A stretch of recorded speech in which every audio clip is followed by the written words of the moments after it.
Well, good afternoon, ladies and gentlemen, and welcome to the Virginia MBDA's monthly webinar. Uh, on behalf of our president and CEO of the Capital Region Minority Supply Development Council, Sharon R. Pender, I bring you greetings and salutations, and we thank you for showing up to be with us. We've got an exciting program for you today.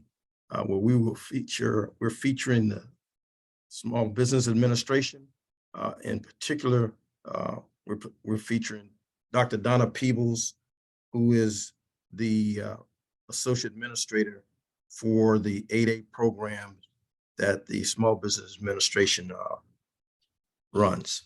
So we're going to talk about some, our program is all targeted towards our minority business community. And we're supposed to have today from the Office of Personnel Management, Mr. Desmond Brown, but unfortunately, he's in a major leadership meeting with the senior leaders at OPM, and he sends his regrets. We will continue to work and get him here at another date and time. I think what you'll be able to take away from this meeting today, especially if you're not an 8A and interested in the 8A program, is the information you're going to get is coming directly from the leader of that organization. What she talks about, she has some slides. You'll get a copy of those slides when we're done. So we've got a good email address on you, and we should have that based on your registrations. And to be able to understand what the program is about and the benefits of it, especially once you're eligible to apply for that program based on its requirements. So she definitely will share her thoughts and insights, and I can tell you she's top notch. We've actually worked together before. I've lost count actually, but well over 6 years. Where we were together in the Department of Defense, in the Army in particular, prior to her rising, leaving the DOD and going to Small Business Administration to provide that same outstanding leadership and the experience that she brings to the table. So an alternate topic we're going to talk about when she's done, we're going to talk about, I'm going to share some information about the state small business credit initiative to ensure people are aware of what's going on with that. That's a $10 billion pot of money that the president approved back in November of 2021. And, we're now in 2023, and there's still many people that are not aware of this access to capital program that can help your company in areas that you need. So we're going to share some information on that at the end before we close out. So I will ask her to come on. I told her I would not eulogize her, but I think everybody wants to know who's talking to him and getting to know the person up front. So Donna, again, thanks for taking the time out of your busy schedule here to be with us. And just briefly about her, as I said, she's from the Small Business Administration. She joined them in 2019. Prior to that, she was a part of the Army team that I had the pleasure of leading a great cadre of folks. In particular, she was at the National Guard Bureau, which most folks don't know. The National Guard Bureau, we kind of think Army, but this is the organization that actually has oversight and command and control over both Army National Guard and Air National Guard. And so she had her hands full dealing with the 50 contiguous states and its territories, the many different contracting folks that she had to deal with. But her responsibilities today is she leads the Office of Business Development for the SBA to provide effective business development tools for procurement-ready small businesses that are seeking 8A certification and mentor-protege agreements that falls under her. So she leads those programs, and as I said, we're going to get a wealth of knowledge from her. And if you're tracking numbers to date, about $30 billion worth of government contracts are generated through the the 8A and the small disadvantaged business programs. And so Donna has been in federal service over 33 years, and the SBA is just one of her stops. She as I talked about the Guard, she's also worked with the Navy. So Donna, without further ado, again, thanks for coming, and the floor is yours. Thank you so much, Mr. Marks. It's always a pleasure to collaborate with you. And thank you so much to the MBDA and all that you're doing to support our nation's small businesses, especially our minority-owned small businesses. We've got some great slides here. I'll wait for, I'm not sure if they're on the screen. Thank you so much, Wayne. What I wanted to do as we get started is I'd like to share a big picture of what's happening in the federal marketplace, walk you through some of the initiatives that are happening and the executive actions and policies that are being implemented to really grow and stabilize the small business industrial base in the federal marketplace, and then walk you through some government contracting programs and the decision path as you are all thinking about your business plans, putting your books of business together, and asking yourselves how the federal marketplace fits into your revenue streams or even your projected revenue streams. On the next slide, what I wanted to paint, what I wanted to highlight for you on the next slide is what is happening when it comes to the federal marketplace. It really is a growth marketplace. Over 550 billion, I think, in contracts. That is revenue for all of you. And you don't have to pay back revenue, right? It's direct to you. If you think about it, no other industrialized nation in the world requires its government to do business with small businesses, with all of you, and to make small business be part of its growth trajectory, which is to reserve dollars specifically for our nation's small businesses. This dedicated mission of the federal government to reserve spending directly impacts how our communities grow and how we grow as a nation. All of you are small businesses. You're the #1 employer. You are the job creator in the nation. This is inspiring to me, and it drives me and our United States Small Business Administration, our agency, every day to work to equip, empower, and inspire all of you to get what you need as our nation's entrepreneurs. And so with the information I'm going to provide today, I hope you find it helpful. Sharing with you a little bit about our 8A program on this slide too. You can see what's happening. Nearly 20 billion goes to 8A firms annually. We have strong certifications. Applications are coming in constantly. It is a booming growth market. On the next slide, keeping in mind this $500 billion growth market that I'm talking about, which really is big business for our small businesses, we have to acknowledge a decline in the small business base that has happened over the last decade or more. So what is happening is there are fewer small businesses participating. So the growth market I just talked about, that's really good, but the reality is this participation decline, this decades-long decline, where over 45% there has been a 45% drop in small business vendors. So what this means is there are less small businesses actually participating that used to do work and contracting in the federal government that are no longer doing business with the federal government. So we need to repair that. We need to get those firms back into doing business in the federal marketplace and see that pipeline reverse. Now, the trend is going to start changing because of some federal executive orders in place, which is to grow and maximize dollars to our small disadvantaged businesses. So you're wondering, okay, so now that I painted this picture, so we have a growth market, but we have this decline in small businesses that used to participate that have not been participating. So what are we doing to get after that? So on the next slide, we'll skip, thanks so much, next slide, to some of the executive actions that are underway.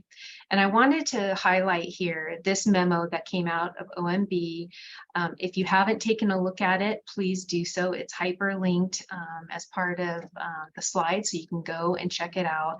And what is so important about this memorandum that came out of OMB is that this was a direct call to action to all of the agencies to increase their share of contract dollars awarded to small disadvantaged businesses. There are strategies in place to improve and build the diversity of our supplier base across all of the federal agencies that do government contracting. There are thousands of buying offices across the nation, and they are the call to action is that they need to strategize on how to correct that negative curve that I just talked about. So every Chief Financial Officers Act, CFO Act agencies, and the SBA are working together, and we've negotiated strong small disadvantaged business contracting goals, which includes the 8A program. That's how we really meet that goal. We have strategized together and identified aggressive goals, every agency with the SBA, and they are tracking their activities right now, and their efforts are underway. They are partnering with MBDA and others to really introduce federal contracting to firms that maybe hadn't thought about it yet, but then for those that are already part of the supplier base, how to maximize utilization of those firms. The ultimate goal is that we maximize preserving and reserving dollars for small businesses so that we meet this 12% goal for FY23.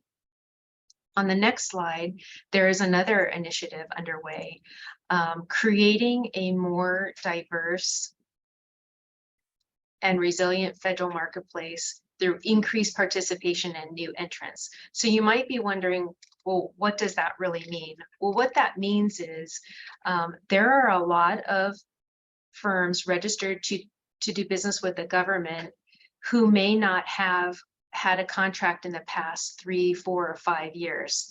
So we are focusing our attention on those new entrants. We want to tap into that supplier base. We know that all of you are firms, are small businesses. They are resilient innovators that are postured and ready to do business.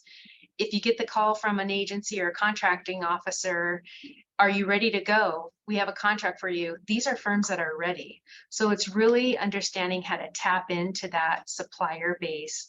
And there is a new dashboard that has been pulled together, the supplier base dashboard, to equip agencies with identify who all of you are. Who are those most diverse firms that are ready to go, and to keep an eye on who's coming in. Those agencies are very proud because they are tracking their progress and they are reporting back that progress. So these are two key executive actions that are underway to help promote maximum utilization of all of you, but also to equip the agencies with what they need to identify you out there so that they can conduct better outreach and more focused market research. And on the next slide, taking it a little bit one step further, this supplier-based dashboard that I just mentioned, it really does help the agencies drill down. For example, in this sustainment and engineering category, sustainment S&E, when you look at what's happening in that part of the marketplace, there are a lot of vendors there, but the new entrants are very, very small. So agencies are looking at this tool and looking at what they are buying, and then they are better marketing to that sector of the marketplace to recruit new firms. And that might be something that the MBDA is already doing in partnership with agencies and other resource partners. There is a gap to fill when we look at spend in the government, your primary NAICS codes, and where the dollars are going. And it's really helping agencies focus on where they can recruit new and innovative small businesses to help solve some of their mission needs.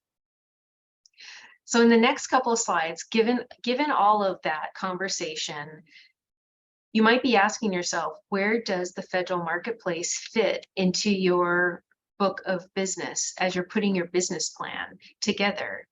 Does federal contracting make sense for you right now? Is it something that you're ready for?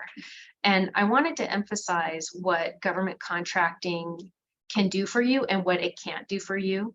You probably already know this, but if you're a new entrepreneur, a startup, I guess I'll call it, government contracting, it might not be the right time for you right now.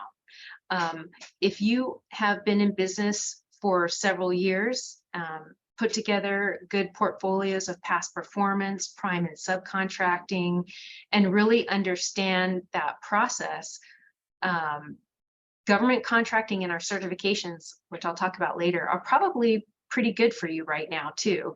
But if you're really just starting out, it might not be the right time. But through the MBDA and the development centers and assistance through a lot of the counselors, you can prepare now and put your business plan together to find the right time when it might be the right time to enter into government contracting.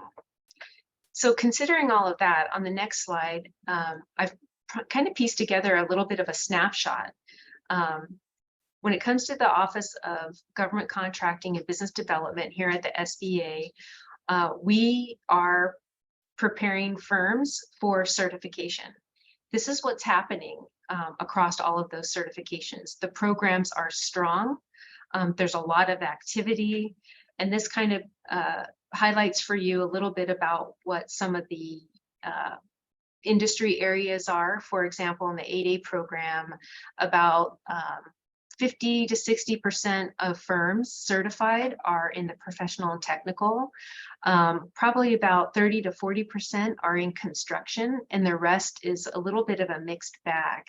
But there's a strong footprint in the professional and technical NAICS across all of our programs here. And we continue to certify firms every day. These programs continue to grow. The Mentor Protege program, which is a very ideal tool for building capacity, is growing leaps and bounds. You may remember back in 2020, we consolidated the 8A Mentor Protege program with the All Small Mentor Protege program, and now we have one program, which is SBA's Mentor Protege program for small businesses. Tremendous opportunity to partner with others and build capacity. But it really depends on where you're at in your business, and it is a big decision to make to take on any of these certifications. The 8A program in particular, which I'll talk about a little bit later. But on the next slide, as we continue this conversation when it comes to government contracting and where you fit into that, there really is a lot of readiness and assessment that you have to do as a business owner to decide if this is right for you at this time. And so over the next couple of slides, there's just a path of questions to take you through, probably about 9 questions to really determine, as you look at each of these questions, where are the red flags along the way. If you haven't been operating your business for at least 2 years, you might find that it's a challenging certification process when it comes to the 8A program. If you're a woman-owned small business or interested in HubZone, some of your answers to these questions might be a little bit different. But it really comes down to your readiness your capability, and your capacity. And in the next slide, through the next 3 steps, creditworthiness and your access to capital, when it comes to bonding and your scalability. Those are all things that you need to look at and consider when it comes to government contracting. Because if you have all of those things in place, not to mention your accounting tools and things, cash on hand is good because, you know, sometimes in the government, it takes a while to get paid. You have to be able to be in a position to handle that contract and perform according to cost, performance, and schedule so that everything works well in your favor, but that you're really ready. So before you get into the government contracting, you have to make sure that you're compatible with several of these areas. And then on the next slide, just kind of highlighting the rest of the checklist there, it comes down to if you're registered to do business with the government, DUNS number, okay, now it's EIN number, but then also looking at your performance and your past performance and what you have established already. Looking at that and then honestly asking yourselves about your contracting experience and your experience in working as in a prime or a sub. It really all helps you determine your own readiness. Is it a good fit or not? So this is a short checklist of 9 areas, but hopefully in your decision making, these are some things that you're thinking about.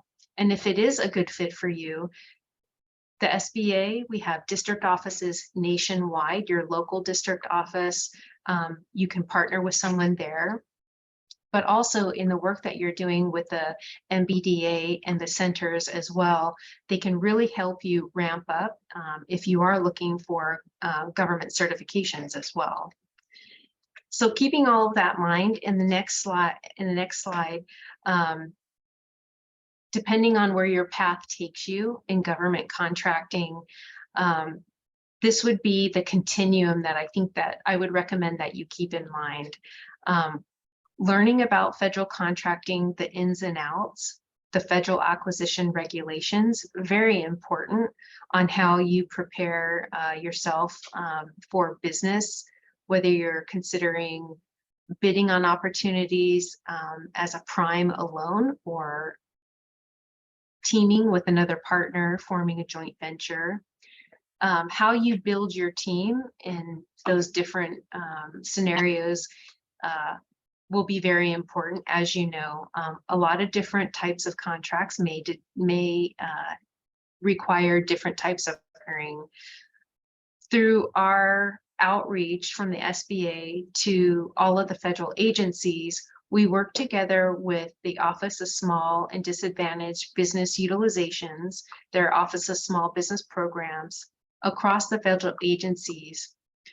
We partner with them so that they understand our certification programs and they can convey that in their solicitations, in their market research, and the request for information so that you can understand if you are ready and what your own capabilities look like to be responsive, and are you positioned for success to fulfill some of those government contracting needs. And then, of course, building your own strategies to win contracts is important. Throughout this continuum, that you have access to a lot of great resources, free resources to help you along the way through the MBDA in partnership with the Small Business Administration, the Procurement Technical Assistance Centers, our SBA district offices. It's a whole spectrum of support that you can tap into. No matter where you are on the readiness scale, those resources are there and available to help you. On the next slide, I wanted to dive in a little bit more specifically about the 8A program. I am very proud of this program. I am statutorily appointed. I am not a political appointee, but statutorily, I'm responsible for certification of firms that have applied And once we determine them eligible, grant a certification. I want to make sure that our 8A certified firms get all of the tools they need during their once in a lifetime. But what is so unique about the 9-year program is that direct pairing with a business opportunity specialist to help guide you through your business plan through that 9-year term.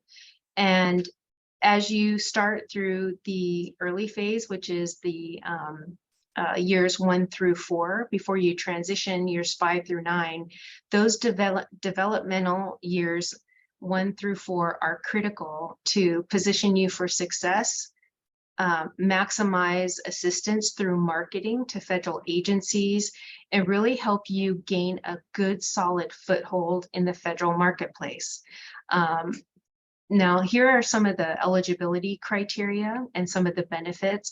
Of course, the biggest benefit and the biggest, I guess, the most valuable business development tool is that direct source contracting, sole source contracting, and agencies being able to preserve contracts just for firms that are 8A certified.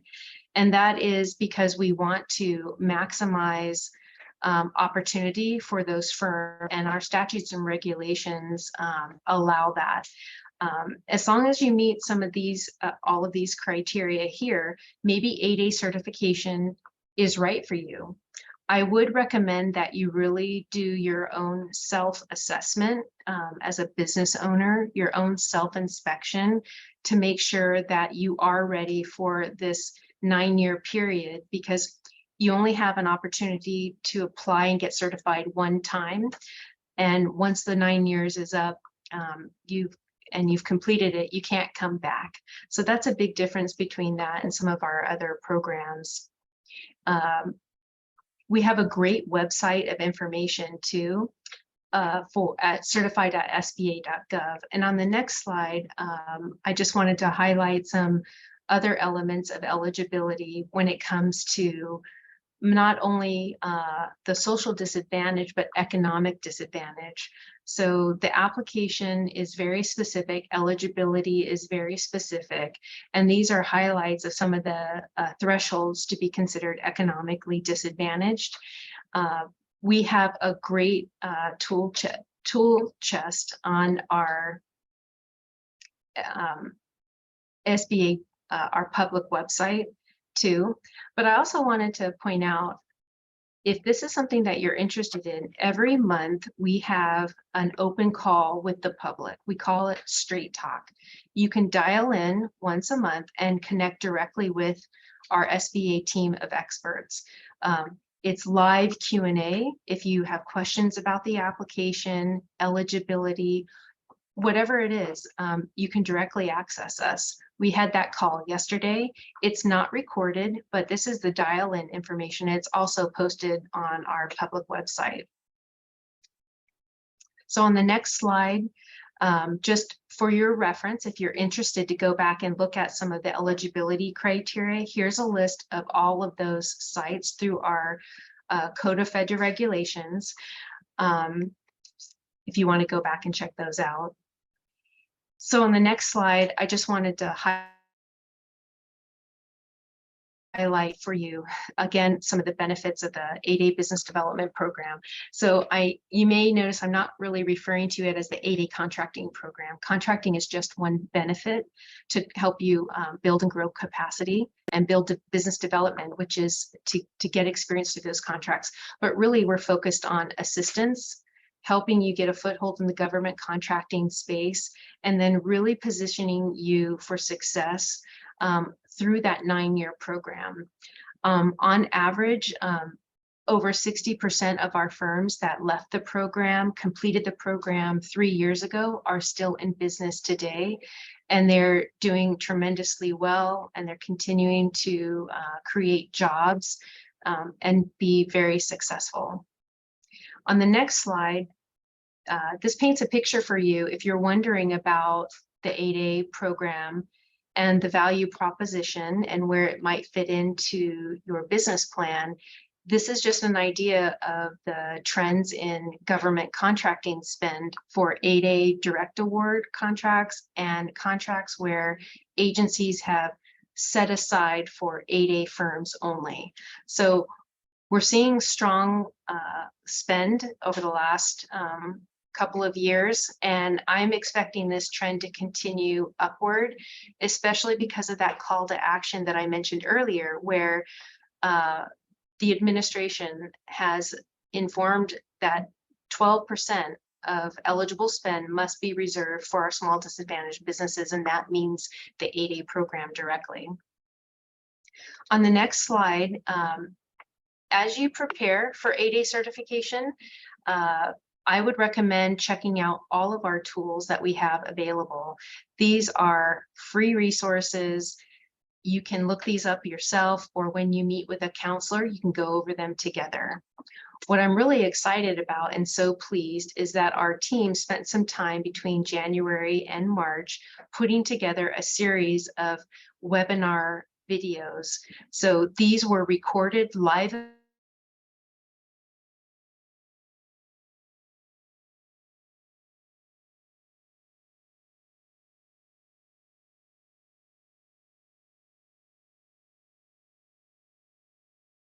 events, work out these training videos in detail and go questions or concerns that might happen. Go to the knowledge base where that red arrow is. When you click on that knowledge base, it will take you, and we'll show you on the next slide, it takes you to a plethora of tools available. That's where the training videos are located. And if you could back up one more slide, go back one slide, thank you. Now down below, you'll see where it says application preview. Quick Start Guide, Tips for Success, application preview. You can download the application and look at it today. It'll show you every single part of the application. So when you look at the Quick Start Guide and the checklist, you will know how to compile all of the information so that you paper everything appropriately and get ready. So use these tools, don't hesitate. And once you're ready, you can submit. And it's all at SBA, certified.sba.gov. And on the next page, again, just to highlight those different areas, those tools, frequently asked questions, checklist, quick start guide. It's all tremendously helpful, as well as information about our mentor protege program, if that's something that you're interested as well.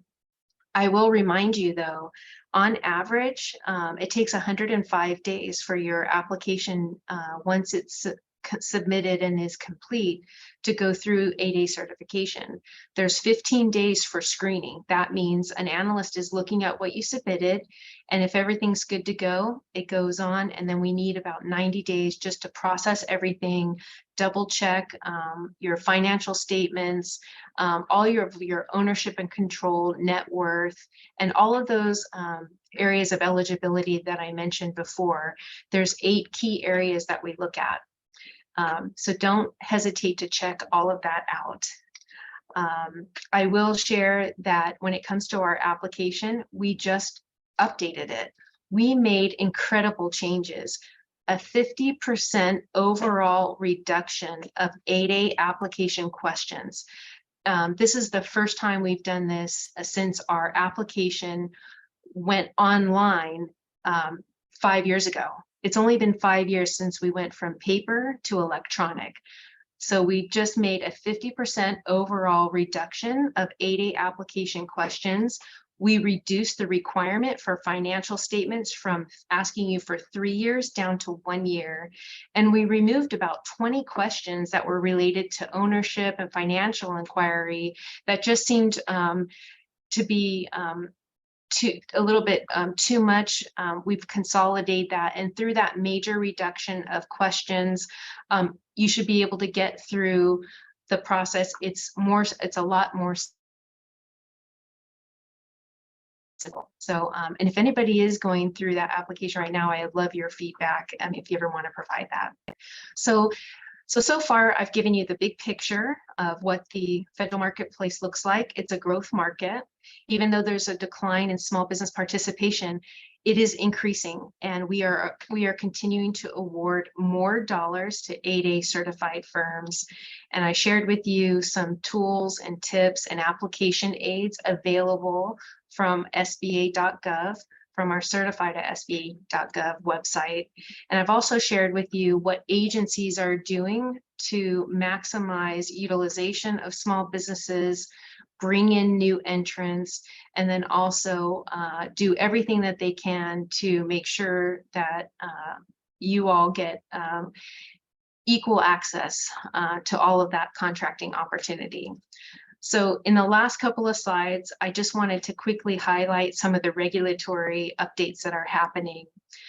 There is a proposed rule. You may have seen it. It came out last September, and it's going through the final stages of the rulemaking process. I'm hopeful we see it published before the end of the month, which means once that happens, it becomes final 30 days later. So keep checking on this. I know I am. I checked this morning. I didn't see it out on the Federal Register yet. But this rule really is an opportunity for SBA to clarify some of our own regulations when it comes to ownership and control and contractual assistance for our 8A firms. The biggest takeaway here on this slide, you have to make sure that you update your status in SAM.gov. And especially if there's been a final determination of your socio and economic status. And this applies to all small businesses. But also key here is contracting officers, when they do their solicitations, they can't do a set aside for an 8A woman-owned HUBZone certified firm. We really are wanting to preserve those set-asides, and we're not allowing competitions that require multiple certifications. On the next slide, another key thing to highlight here is how we're using multiple award contracts on federal supply schedule. Our biggest partner in all of this is the General Services Administration, GSA. Hand in hand and in partnership with them, we've really identified the best way to maximize utilization, especially our 8A firms, on unrestricted multiple award contracts and other contracts. The key is, and this language is clarified in this new rule, when it comes to sole sourcing to 8A firms that are on federal supply schedule, it is for firms that are active program participants. If a firm graduated 5 years ago, they can't get a sole source. Those sole source opportunities are preserved and reserved only for our 8A program participants. And the limitations on subcontracting. Contracting officers cannot give satisfactory positive past performance to a business that fails to comply with limitations on subcontracting.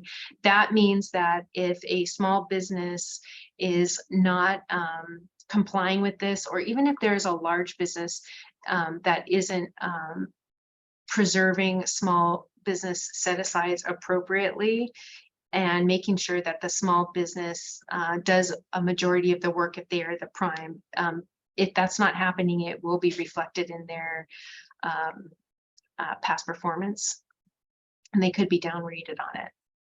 And in the last slide, I think the last thing I wanted to cover was business activity targets. So I talked a little bit earlier about the 9-year program and the developmental phase, which is years 1 through 4, and the transitional phase of the 8A program, years 5 through 9. 8A firms that are in the transition phase, years 5 through 9, we are focused on business assistance to those firms to make sure that they are not overly reliant on 8A sole source contracts, rather that they are, to the maximum extent possible in good faith, really building opportunity for themselves through competitive contracts. But we know that during the last couple of years, some of the pandemic really impacted our firms.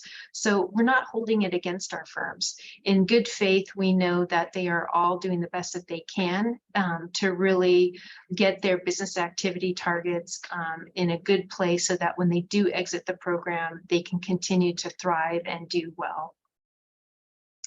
This bona fide place of business moratorium, this is the last thing I wanted to touch on.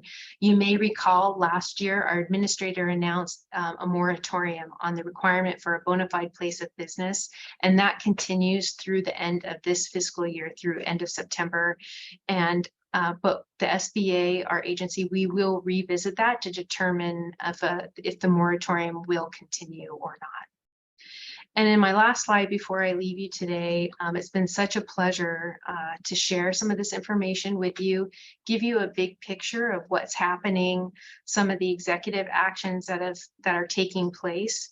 But I wanted to leave you on this last slide with just some other resources that you can turn to for local assistance. In addition to the MBDA and centers and all of the wonderful resources and counseling and assistance that you provide, here are some additional resources that you might want to consider as you ask yourselves, where does federal government contracting fit into your business plan? So with that, that completes my presentation, and I hope you found all of this information tremendously helpful. And don't forget to share good news stories or any feedback as you check out a lot of those application tools that I mentioned before. Thanks so much, Tommy. It was a pleasure to share some of this information today. Oh, Donna, thank you very much. We got a few questions in the chat that I'll ask my folks to share with you, and see if you can expound on those from Thank you about so 6 of much. our guests. Go ahead, Alice. Yes, absolutely. Thank you so much. Good afternoon. This is Alice Williams. Donna, that was an outstanding presentation. We really appreciate it. We have approximately 6 questions, and hopefully we'll get through all of them. But the first question, you mentioned the decline in small business and the need to improve. I'm all for the strategic sourcing and achieving efficiencies and total cost of ownership. However, how do we balance the best-in-class and strategic sourcing initiatives that are being used that restrict the number of small businesses that can participate? Oh, that's a great question. Thank you for that question. When it comes to the best-in-class contracts and strategic sourcing, I think the best way that I can answer that is to share that the SBA became a voting member on with the policy councils, and we changed some things. When it comes to category management, agencies weren't using small businesses in our certification programs as much because they didn't think that they were going to get credit for that when it came to contracting and awards.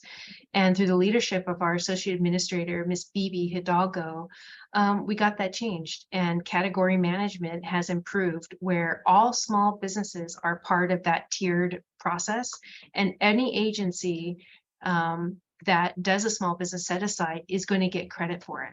Now they can continue to use the federal supply schedules and best-in-class contracts, but now they don't have to fear not getting credit for it and it hurting their what they perceived as a barrier to meeting their own small business goals.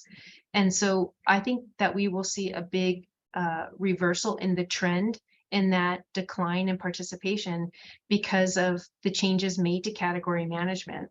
So the message is clear. When you use small business, whether it's in best-in-class contracts or not, you're getting credit for it. And we will promote utilization of those firms on those schedules because they're going to get credit for it, where before they didn't. And they were worried about that. So it's been a positive change. I'll do credit to our administrator Hidalgo. We've got a seat at the table, and that change was good. And Donna, if I could add, in all of the executive orders, along with the legislation that came out under President Biden, there were mandates through executive orders supported by legislation to relook and review category management. because as we know, when it got put in place, that was one of the concerns, and the SBA wasn't a part of that policy thing. I personally know that because I was a part of the policy folks representing the Army. And so along with the executive changes that she talked about with strictly for the SBA, OMB has to have folks relook the category management in order to make it less restrictive to the individual that asked that question. Go ahead, Alice, next question. Thank you so much. Donna, the next question is a little lengthy. It's 2 questions in a statement. I believe you have addressed most of it when you mentioned that you want 8A companies to be competitive, but I will address the question. Could the decline in small business be attributed to the fact that many small businesses can no longer compete once they've graduated from the 8A program? So even though we continue to be a small business, our business no longer qualify for 8A set-aside contracts. In fact, our firm will lose our biggest contract because our 8A has expired and we no longer can go after it because it's an 8A set-aside contract. Our federal client is very happy with our work and we would like to continue with us, but because of the federal procurement rules, we can no longer continue with the contract. This will be a big blow to our small business. Has there been any thought to having a program geared to small businesses after they graduated from 8A to help small businesses grow to the next level and also keep some of the businesses they have gotten because they were part of the 8A program? Yeah, that's a really good question, and I can appreciate that question. When it comes to opportunities that are offered and accepted to the 8A program, we consider all of those opportunities together, combined as opportunities to help grow the portfolio. All of the programs that are current certified 8A programs, that's our business development pipeline for all of the firms. So as you come into the program and get access to those contracts, those requirements are left in the program for others coming right behind you. As you've grown and developed as an 8A firm and successfully exited the program, and by the way, congratulations, I'm sure you had an incredible 9 years. Once you leave, that opportunity that was offered those years ago, that is something that helps us balance the opportunity for the rest of the portfolio. 8A firms coming in behind you, and you may have mentored 1 or 2 of those firms. They've been tracking that as an opportunity, ramping up capabilities. So we really, I'm very thoughtful about that. I mean, your question, I do acknowledge it, and it is a challenge.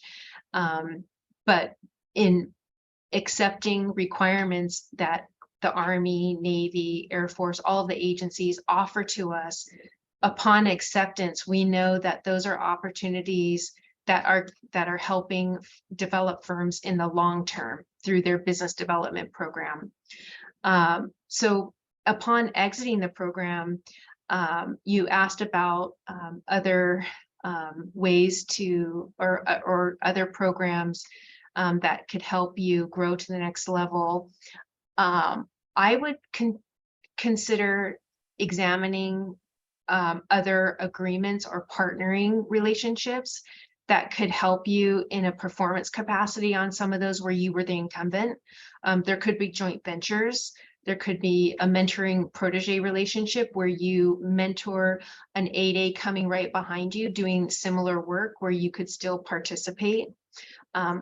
Those are just a couple of suggestions that I have, but I really appreciate that question. Congratulations on your term in the program as well. But I also wanted to address the decline in the small businesses. You asked if it was attributed to the fact that small business could no longer compete once they graduated.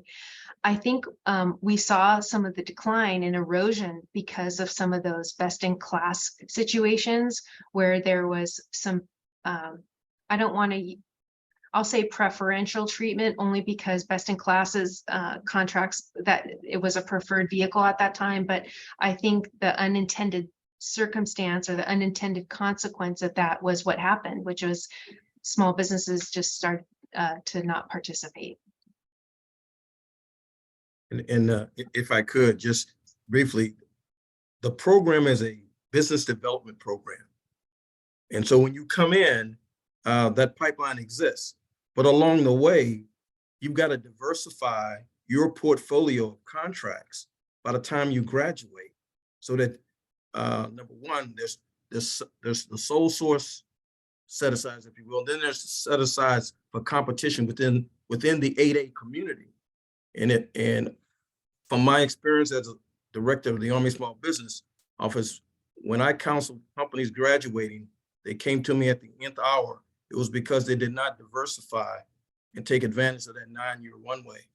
And ultimately, it is that you're able to compete in the other side of the spectrum.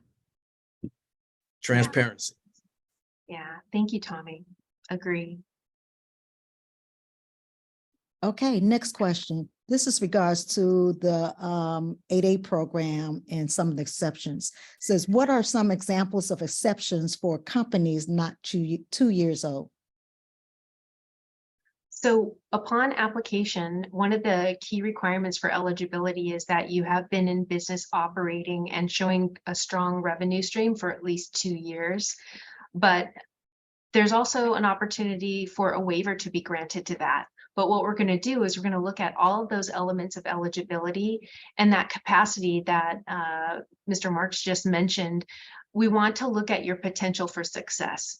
It is a 9-year program, and we want to identify your scalability and look at your potential to, I guess, hit the ground running and be successful over 9 years.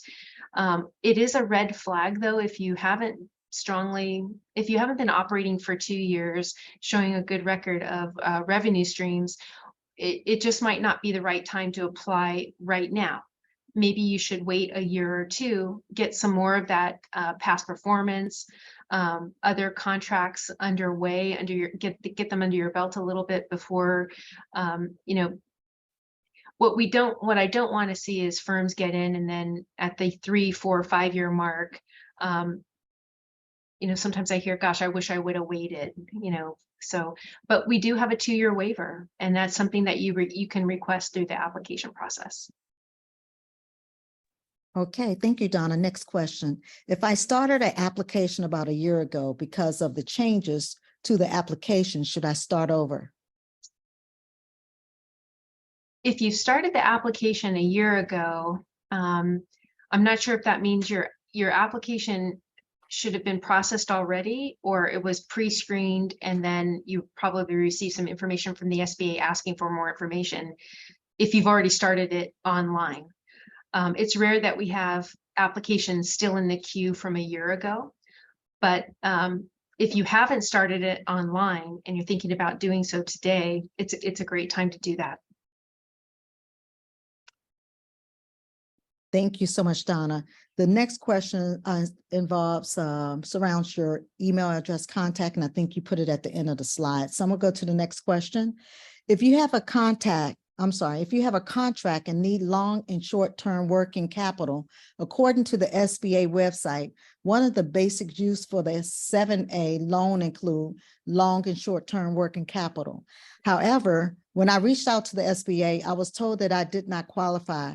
There appears to be confusion as to what is on the SBA site and what was told. Is there someone that I can talk to get clarification? You can submit a question to our 8A questions mailbox or me directly, and we'll get you the assistance that you need. Hey, Alice, time for one more. Thank you so much, Mr. Marks. Has there been a culture assessment of the analyst reviewer teams to view applications as a goal for approval rather than discouragement or rejections to applicants, since there is now a shortage? Analysts are great, but may be somewhat overwhelmed. Can you repeat that, Alice?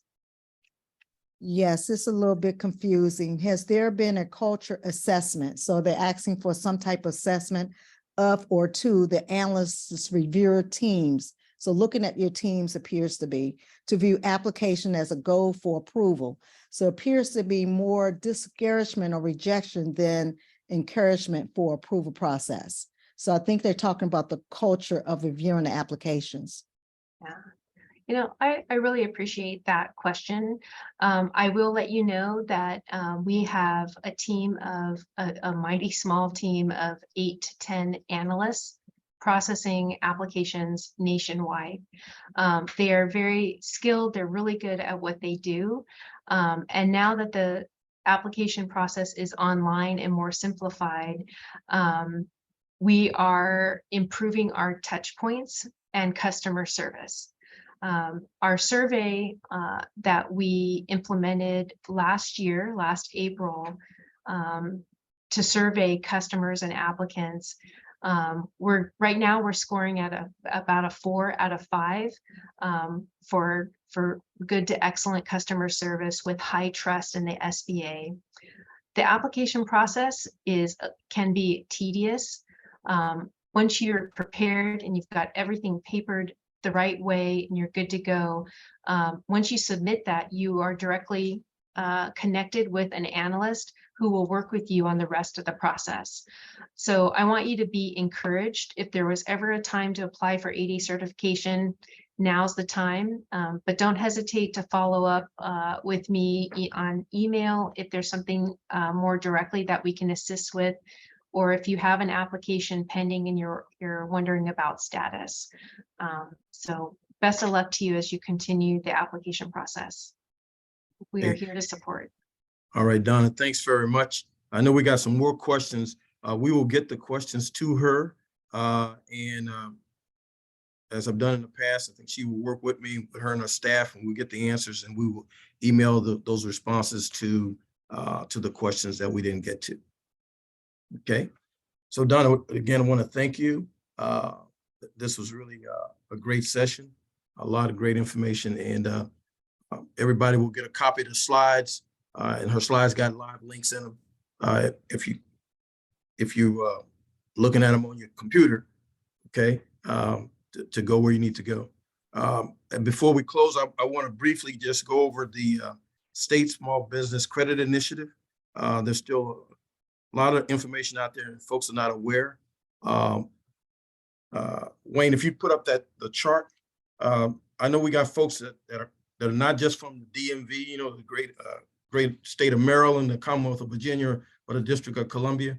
So this chart, just so you know, the American Rescue Plan Act of 2021 reauthorized and amended the Small Business Job Act, which initially had a $1.5 billion pot of money under the Obama administration, and President Biden upped that to $10 billion. And each state is allocated a portion of money. These charts, which you get a copy of, depending on whatever state you're in, it's on here in the territories, and you see the breakdown of the money. The last column is a total. So like for the District of Columbia, that's $62 million. And in the district, the key is, where do I go to find this money, right? So in fact, next week, not next week, on the 11th of May, we're gonna highlight the District of Columbia's Department of Insurance, Securities and Banking. Their chief there that works with the State Small Business Credit Initiative is named Aaron Fenwick. He's gonna be on the screen talking about what the district does and how their funds are allocated. And the funds are either done through a loan or through innovation. You don't have to scroll it. So Aaron will be here with us on the 11th, if I got my dates right, but we're already advertising that webinar, and he's going to talk about the district and what they do in their SSBCI program as they help small and minority businesses. So every state is listed there, and again, you'll get a copy of these. My folks can send that out through the email, and you get that. But specifically for the DMV, so District of Columbia is Aaron Fenwick, and you can go to disb.dc.gov. If you even Google that, and you can go to their website, and the information's there. If you're from the state of Maryland, the SSBCI champion in the state of Maryland is the Department of Housing and Community Development. That's who has the governor gave the lead to manage these funds, and Maryland got $198 million. And their breakdown is this: $103 million of those dollars are going to neighborhood work business programs that is managed by the Department of Housing and Community Development. And that the money is being used for loans to fund small businesses, owners and operators of occupied development projects, and also nonprofit organizations. $45 million is going to the Maryland Small Business Development Financing Authority. And they are using the money for loans and equity funding for all small businesses who are unable to obtain adequate business financing on reasonable terms. Then the third partner for the state of Maryland is the Maryland Technology Development Corporation, better known as TEDCO in Maryland. And they will get $50 million of that money and to do various venture capital and startup programs. And it's all equity funding for early stage technology and life science companies and economically underserved founders and communities. And you can find all this on the Maryland, on the website for the Department of Housing and Community Development.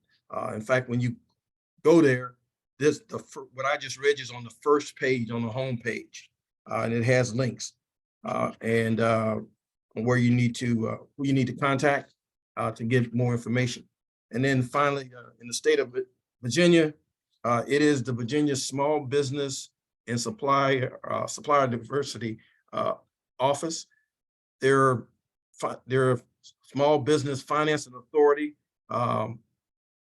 has the oversight for the grant, and it is for them, for the state of Virginia, for those that live here, that is about $55 million of the $230 million that Virginia got.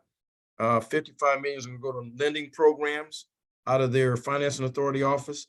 And then the Virginia Innovation Partnership Corporation, which does equity investments, will get 152 million to do equity investments for those firms that are in that space. And they're all looking for assistance from to find minority businesses that, especially on the innovation side, that these funds can be provided to. So want to thank you for being with us today. And owe you 3 minutes. But like I said, we will get the questions answered that are in the chat and provide that back in email. Again, our next webinar is next month, which is right around the corner, May the 11th, 1 to 2, and it's going to be about access to capital, and we're going to feature the District of Columbia's Department of Insurance, Securities, and Banking, led by Aaron Fenwick. Thank you very much.